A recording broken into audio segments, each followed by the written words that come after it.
अस्सलामुअलैकुम। शुरू करते हैं यार इंडाइसेस के पास्ट पेपर्स। ठीक है, तो देखो पार्ट वन में क्या बोल रहा है। पार्ट वन में बोल रहा है कि आपको दिया हुआ है 3 की power -q into 1/27 is equal to 81। ठीक है, तो ये क्यू निकालना है हमें। सही है। देखो तो इंडाइसेस की जब इक्वेशन आए ना, तो आप एक काम किया करो, आप चेक किया करो कि मेरे पास जितने भी नंबर्स हैं क्या वो एक बेस में कन्वर्ट हो सकते हैं। क्या इन सब नंबर्स का एक बेस में कन्वर्ट होना पॉसिबल है? तो पॉसिबल है। क्यों? क्योंकि किस तरह करेंगे हम एक बेस में कन्वर्ट इनको, कि देखो ये 3 की पावर -q है ना, तो ये हो जाएगा मेरे पास 27। क्या होता है 3 की पावर? क्या होता है 27? 3 की पावर 3। ठीक है। और 81 क्या होता है? 81 होता है 3 की पावर 4। अब देखो मेरे पास ये सब नंबर्स एक बेस में कन्वर्ट हो गए। ठीक है, अब इसको सॉल्व करना बहुत ही इजी होगा। ठीक है, तो ये क्या हो गया 3 - q इंटू 1, सॉरी, इंटू 3 की पावर -3। 3 को ऊपर लाएंगे ना, तो पावर क्या हो जाती है माइनस, और इज इक्वल टू 3 की पावर 4। तो ये मेरे पास हो रहा है 3 की पावर -q इंटू 3 की पावर -3 इज इक्वल टू 3 की पावर 4। अब आपने रूल पढ़ा है यार कि अगर आपके पास बेसिस सेम हो और पावर्स डिफरेंट हो और बीच में साइन हो मल्टीप्लिकेशन का, तो हम क्या करते हैं, हम बेस कॉमन लेते हैं और साइंस को क्या करते हैं, सॉरी पावर्स को क्या करते हैं, पावर्स को हम ऐड करते हैं। ठीक है, इस तरह। और आपने ये भी पढ़ा है कि अगर इक्वल्स टू के दोनों तरफ बेसिस सेम हो और पावर्स डिफरेंट हो, तो हम क्या करते हैं, हम बेस को कैंसिल कर देते हैं और पावर्स को करवा देते हैं इक्वेट, कुछ इस तरह। ठीक है, तो ये हो गया -q is equal to 4 + 3 is equal to 7। तो q मेरे पास क्या आ रहा है -7। ठीक है, q आ गया -7। ठीक है, तो इस तरह हम सॉल्व करेंगे ये। अब क्वेश्चन टू में क्या बोल रहा है कि 8 की पावर 2/3 है इंटू 49 की पावर -½ है। ठीक है, तो देखो इसमें हम क्या करेंगे, सो टू सॉल्व दिस हम एक काम करते हैं, हम पहले तो इसको सॉल्व करने के लिए हम क्या करेंगे, पहले हम क्या करेंगे, हम 8 को कन्वर्ट कर देंगे इनटू बेस ऑफ 2।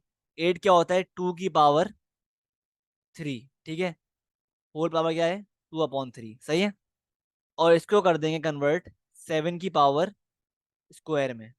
ठीक है, और पावर क्या है बाहर -½ अब क्या, आपको चेक करो यहाँ से पावर्स मल्टीप्लाई होती हैं। ठीक है, तो ये पावर 3 कैंसिल हो गया। क्यों? क्योंकि पावर्स मल्टीप्लाई हो रही हैं। 3 × 2/3 क्या होता है, 3 कैंसिल हो गया, क्या बचा 2। तो यहाँ बच गया मेरे पास 2 की पावर सिर्फ 2। ठीक है, सिमिलरली ये पावर्स भी क्या होंगी आपस में मल्टीप्लाई होंगी। ठीक है, तो 2 × -½ क्या होता है, 2 कैंसिल, क्या बचा -1। तो ये हो गया 7 की पावर -1। ठीक है, तो मेरे पास ये क्या आ गया पूरा, ये आ गया 4, और ये आ गया मेरे पास 7 की पावर नेगेटिव है। So to make this power positive हम क्या करेंगे, हम 7 को लेके चले गए नीचे, 1/7 कर दिया हमने। तो फाइनल आंसर क्या आ रहा है 4/7। एग्जैक्ट वैल्यू क्या आ रही है 4/7। ठीक है, मूविंग फॉरवर्ड, अगर हम इस सवाल की बात करें, let me use a different colour for this. ठीक है, तो इस सवाल में क्या बोल रहे हैं कि आपके पास है 1/81 की पावर -3/4। देखो यार, देखो पावर माइनस है ना, पावर क्या है नेगेटिव, तो आपको इस पावर को करना है positive. So to make this power positive आप क्या करोगे, आप 81 को ऊपर ले जाओगे और 1 को नीचे ले आओगे। ठीक है, कुछ इस तरह 81/1। और ये इससे क्या हो गया, इससे ये पावर क्या हो गई, इससे ये पावर हो गई है मेरे पास पॉजिटिव, 3/4 हो गई है। ठीक है, सही है। ये ये क्यों हुई है, क्योंकि मैंने 81 को ऊपर ले लिया और 1 को नीचे ले आया। सही है। ठीक है, तो इसलिए ये पावर क्या हो गई है पॉजिटिव। सही है, अब सॉल्व कर लो इसको। अभी क्या बना 81 की पावर 3/4 बचा मेरे पास, ठीक है। तो देखो 81 क्या होता है। 81 अगर मैं देखूं, 3 की पावर 4 होता है मेरे पास। 3 की पावर 4 होता है 81, ठीक है। तो अगर मैं 3 की पावर 4 इसको बना दूं, और बाहर भी पावर में डिनोमिनेटर में 4 है, तो ये 4 4 कैंसिल हो गए। क्या बचा? 3 की पावर 3। आंसर क्या आ रहा है? 3 की पावर 3 क्या होता है? 27, ठीक है। मूविंग फॉरवर्ड, पार्ट बी में कह रहा है under sorry cube root 27 into T की पावर 27। सही है। तो इस केस में क्या करेंगे आप? देखो इस केस में अगर आप क्या करेंगे, तो इस केस में आप क्या करेंगे, देखो आपने एक रूल पढ़ा होगा इंडाइसिस का, कि अगर आपके बाहर क्यूब रूट हो इस तरह, और अंदर एक नंबर हो, सही है। लेट से मैं ले लेता हूँ 3 की पावर 2। तो ये जो बाहर रूट लगी हुई है ना, रूट, सही है, ये क्या होती है? ये बन जाती है मेरे पास, अगर मैं रूट हटा दूं तो ये बन जाएगी 3 की पावर 2/3। मतलब ये बाहर की जो रूट है ना, ये आ जाएगी इन द डिनोमिनेटर। सही है। ये आपने पढ़ा होगा रूल, सही है। तो बेस्ड ऑन दिस हम क्या करेंगे? बेस्ड ऑन दिस, अगर हम इस रूट को हटाएं, इस रूट को हम हटाएं, और बाहर क्यूब रूट लगा हुआ है, तो ये मेरे पास हो जाएगा 27 की पावर, पावर क्या थी इसकी? 1 है पावर, तो 1/3 हो जाएगा। और इसकी पावर क्या है? 27। तो ये हो जाएगा T की पावर 27/3। 3 आ गया डिनोमिनेटर में, of the power of these two basis, ठीक है। तो अब देखो मेरे पास, अब क्या करेंगे?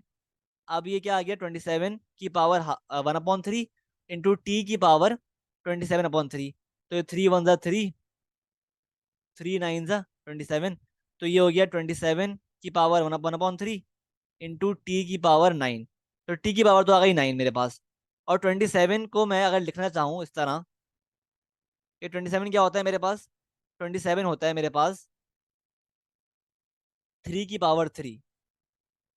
तो ये 3 3 कैंसिल हो गए, और T बचा 9, T की पावर 9 थी। तो ये क्या हो गया? 3 3 T की पावर 9। ये मेरा आंसर है, ठीक है। सही है। तो ये थे मेरे पास क्वेश्चंस रिगार्डिंग इंडाइसिस, सही है।